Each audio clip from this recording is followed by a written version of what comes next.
17 दिन बाद एक ऐसा मौजज़ा हुआ कि जो ड्रिलिंग रॉड नीचे भेजी गई थी उसके साथ एक पेपर ऊपर आया और उस पेपर पर सुर्ख मार्कर से ये लिखा हुआ था कि हम अब भी जिंदा हैं। दुनिया में हजारों मेहनत कश रिस्क कमाने के लिए ज़मीन की ऊंचाइयों में उतरते हैं, लेकिन जनूबी अमेरिका के मुल्क चिली में 5 अगस्त 2010 का दिन एक मामूल से हटकर एक खौफनाक ख्वाब में बदल गया। ये सहराए अटाकामा था।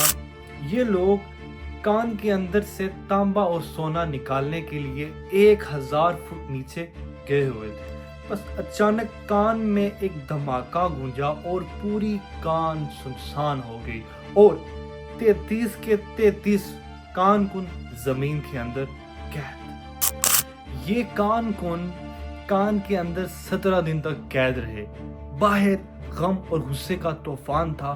कान-कुनों के खानदानों ने एक लम्हा ज़ाया किए बगैर हुकूमत से मदद की अपील की और हुकूमत ने भी दुनिया के बेहतरीन माहिरीन और इमदादी टीमों को बुला लिया। दिन गुजरते गए और कामयाबी नहीं मिली। हर गुजरते दिन के बाद जिंदा बच जाने की उम्मीद भी कम होती जा रही थी।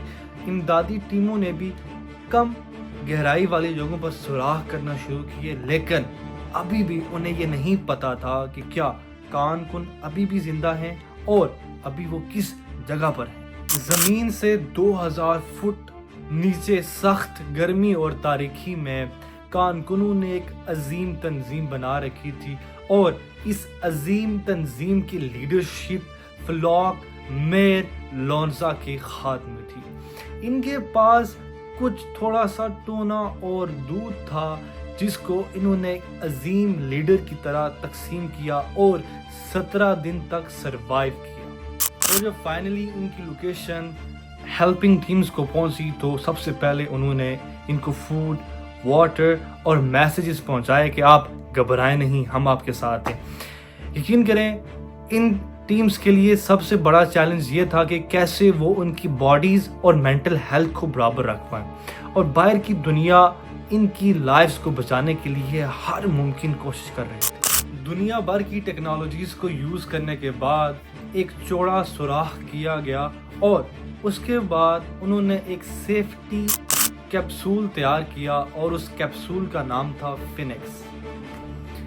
इतनी सारी कोशिशें और कम्प्लेक्सिटी के बाद भी कान-कुनों ने हिम्मत नहीं हारी थी। हालांकि उनके ऊपर इतना प्रेशर था, लेकिन इन सब चीज़ों के बावजूद वो अपनी जगह पर रुके रहे, कायम रहे।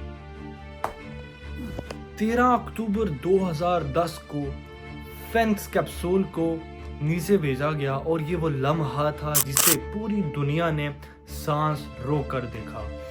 एक एक करके 69 दिनों के बाद कारकुनों को बाहर निकाल दिया गया।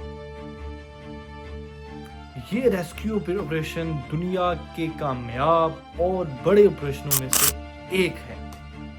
ये रेस्क्यू ऑपरेशन दुनिया के तमाम बड़े और कामयाब रेस्क्यू ऑपरेशंस में से एक है।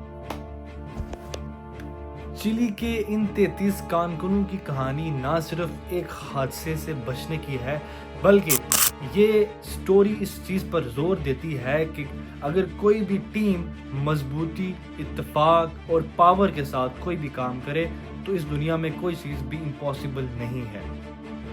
तो आपको घबराने की कोई ज़रूरत नहीं है, ठीक है? Always stay powerful and trust on Allah Almighty.